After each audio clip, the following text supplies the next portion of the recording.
da TV Senado, senhoras e senhores que nos honram com a sua audiência neste plenário. Venho falar hoje, senhora presidente, sobre a leniência em que o governo da presidente Dilma Rousseff trata a questão da mobilidade nas cidades e nos campos. Para não ser radical na observação, diria que, pelo menos, a enxerga com olhos vesgos. Tenho desta tribuna me manifestado inúmeras vezes sobre a logística de transporte, sobretudo na região centro-oeste de meu país, que enfrenta, por ocasião da safra de grãos, inúmeros percalços, tais os gargalos existentes nas rodovias, ferrovias e hidrovias. Impressionou-me, senhora presidente, pesquisa que comprova que a alta dos alimentos é provocada em grande parte pelo chamado custo Brasil. O absurdo é tanto que a falta de infraestrutura chega a triplicar os preços nacionais em relação aos produtos norte-americanos. No plantio, inexiste desnível no patamar de tecnologia empregada aqui, no Brasil, e no agronegócio Yankee, assegurando o continuado incremento da produtividade e repetidos recordes no volume de produção.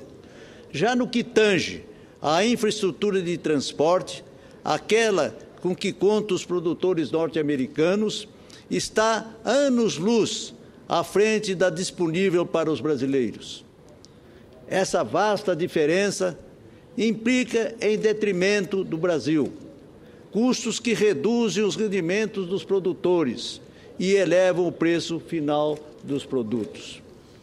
Imagino, senhores senadores, a frustração de nossos agricultores ao ver que todo o investimento científico e tecnológico realizado não gera a melhoria esperada de competitividade no mercado internacional. Está claro que o culpado é o tremendo atraso no setor da logística. A miopia de alto grau de nossos governantes em relação a esse aspecto, ou seja, o atraso de décadas na matriz de transportes, gera prejuízos na pauta de exportações e aumenta o preço dos alimentos no mercado interno. Isso, para um país que luta contra a miséria e a fome, é, no mínimo, temerário.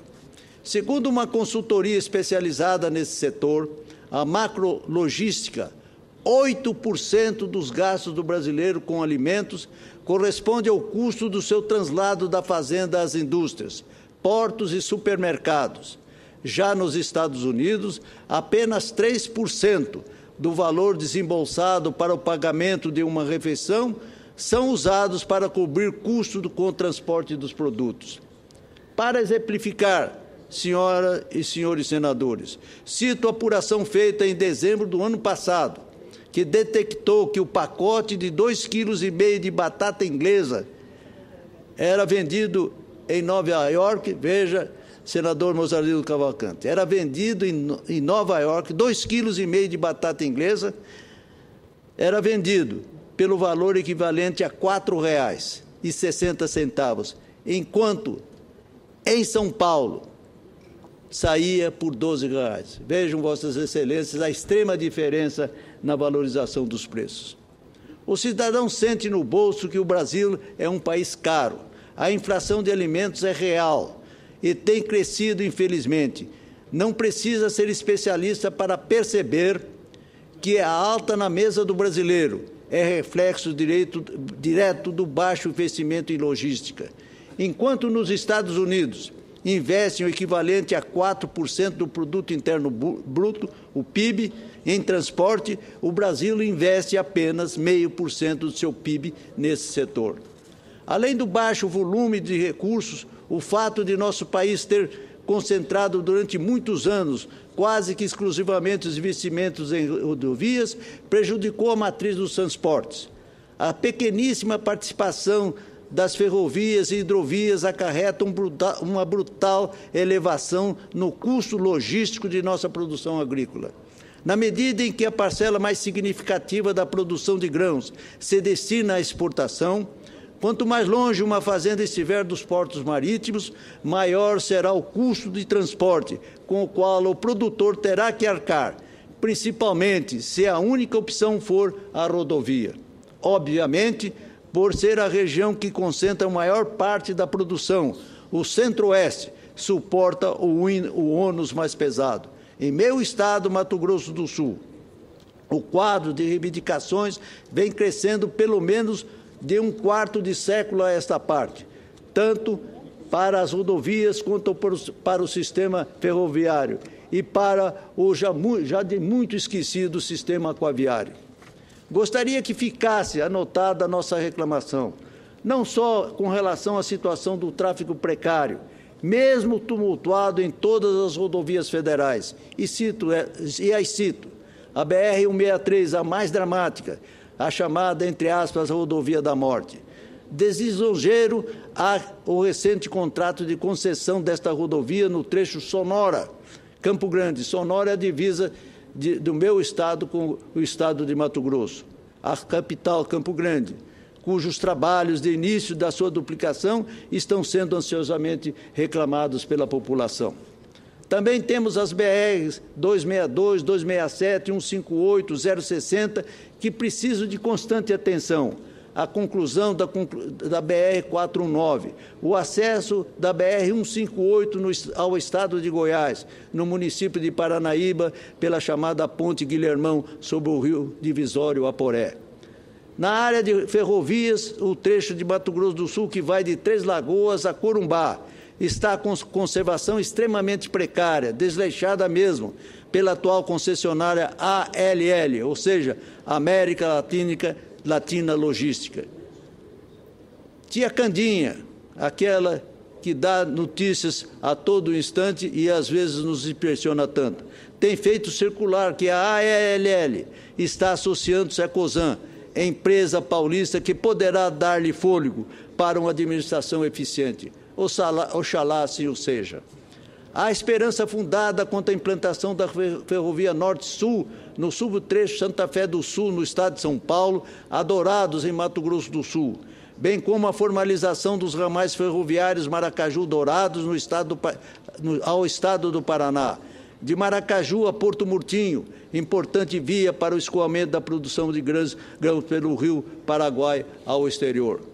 Além, existe um ramal completamente abandonado em Campo Grande, de Campo Grande a Ponta Porã, a fronteira com o Paraguai, que, se estivessem com tráfego recuperado, atenderia a mais produtiva área de grãos do Estado.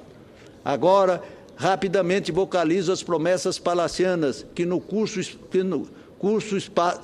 espaço que lhe reserva a atual administração ficarão ao que eu chamaria, entre aspas, etéreo fugaz, pela sua inconsistência de execução no tempo, que finda em dezembro próximo.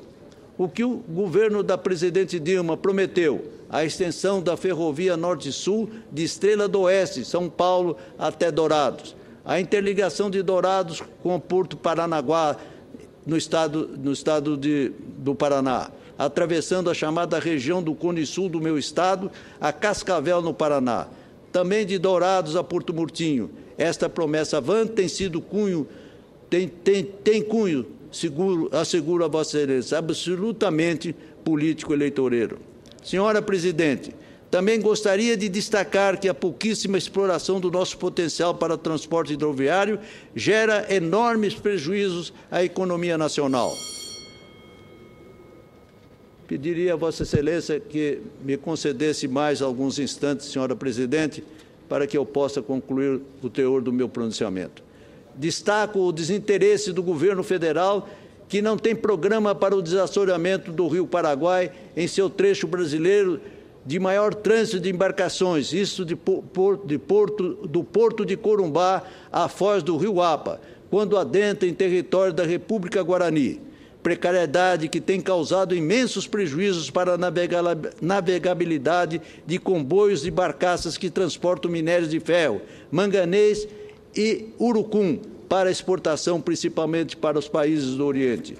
Senhora Presidente, isso constatei em audiências públicas na Comissão de Infraestrutura há cerca de um mês, quando interpelados por mim e outros senhores senadores, os pretendentes às diretorias da Agência Nacional da realidade de assoreamento do rio e manifestaram apenas respostas evasivas. Se bem utilizássemos os rios que cortam todo o país para o transporte de cargas, poderíamos aumentar em muito a lucratividade em nossa economia, como um todo, diminuir o custo dos alimentos no mercado interno, reduzir os níveis de poluição atmosférica, pois o transporte hidroviário proporciona resultados imbatíveis em termos de custo, de eficiência energética e de níveis de emissão. O país poderia economizar 3 bilhões e 700 milhões de reais por ano, mediante a utilização eficiente do transporte hidroviário. A utilização racional da navegação interna esbarra na falta de planejamento e na burocracia, de tal modo que apenas 7% das cargas brasileiras são transportadas por hidrovias. E os estudos realizados pela Confederação Nacional do Transporte indicam que pelo menos metade da produção nacional poderia circular por rios, desde que tais caminhos estivessem abertos. Senhora Presidente, teria que me alongar um pouquinho mais no meu discurso, mas vou atender à convocação de Vossa Excelência. Dizer que o meu discurso se baseia totalmente na questão de transportes e questões de mobilidade nas cidades. Quero dizer apenas a Vossas Excelências que me ouvem e me honram nesse instante, que a falta de investimento em logística constitui um atentado contra os interesses da nação, tolhe as possibilidades de progresso, compromete as perspectivas das futuras gerações de brasileiros. Senhora Presidente, falei sobre viabilizar as cargas, prejudica as nossas exportações por encarecer o custo das mercadorias produzidas no Brasil. Falo também, senhora Presidente, e vou apenas pedir a Vossa Excelência que esses espaços que eu não tive a oportunidade de relatar aqui sejam pronunciamento, para dizer finalmente que o quadro nas principais cidades do meu estado é idêntico, guardadas as proporções populacionais ao que acontece aqui em Brasília e nas outras capitais do país. Diria, entre aspas, uma bagunça que irrita transeuntes e motoristas e com a total displicência das autoridades e do sistema de segurança no trânsito. Portanto, está mais do que claro que a mobilidade urbana demanda soluções urgentes e deve ser pauta prioritária de qualquer gestor público. Senhora Presidente, reiterando a Vossa Excelência o meu apelo para do meu discurso seja consignado nos anais dessa Casa, agradeço a Vossa Excelência a atenção que me dispensou. Perfeitamente, senador. Vossa Excelência será atendida na forma do regimento.